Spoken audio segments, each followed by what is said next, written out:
Nathan Gilmore knew things that other people did not. People, like his co-workers at the Port Administration in Baltimore. Things, like the fact that the recent death of one of those co-workers was not an accident, despite what the police report said. It was not an accident, and the man who had died was not the intended victim. Gilmore himself was. Gilmore knew that he was the one who should have paid with his life. There was no doubt about it. And if he stayed where he was and kept on following his orders, the killers would realize they'd screwed up too. They would correct their mistake. There was no doubt about that either. So Gilmore was left with no choice. He had to pull the plug. Gilmore was sitting alone in the cramped office. The only other desk was lost under a heap of bouquets of flowers. Most of them were beginning to wilt. The air was heavy with their scent. Their stench, Gilmore thought. The stench of death. He began to breathe through his mouth and twisted his chair sideways to avoid the view out the window. He didn't need to see the roof of the sagging white tent. It had been put up over the center of the spot where the shipping container had hit the ground after it fell from its crane. Or was dropped. The investigators were gone, but the stain on the concrete was going to be there for months.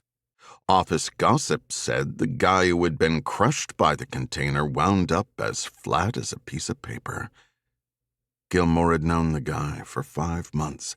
He had shared his workspace with him, had come to like him, and ultimately had gotten him killed. He shivered and pulled the phone out of his pocket, a very basic one. He flipped it open and keyed in a message. 911. Need to meet. Gilmore entered a number. He hit send, noted the time, 1 minute after 11 in the morning, and settled in to wait for a reply. There was no way he was going to get any work done that day, or any other day, in that place, or in any other place, if his gambit failed.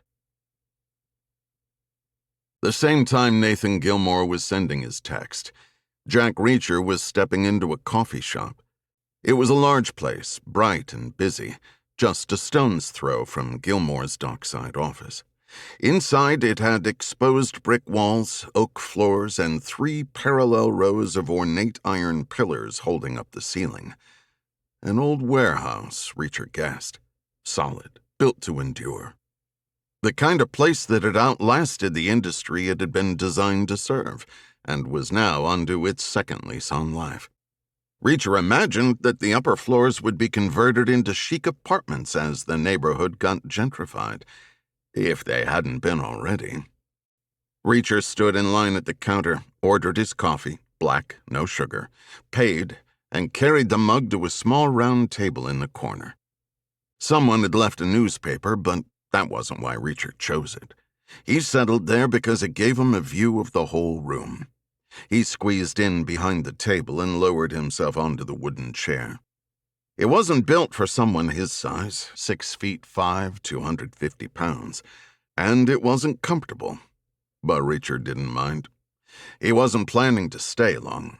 He had arrived in the city that morning on a Greyhound bus and would be leaving the same way either late that night or early the next day. He was there to catch a band he liked that was playing at a benefit for veterans. It was going to be an evening show in the open air. It was late October, and Reacher didn't have a coat. Buying one was next on his to-do list. He figured he would take a refill of coffee or 2, maybe 3. Then, when the quantity of caffeine in his system was restored to a satisfactory level, he would move on.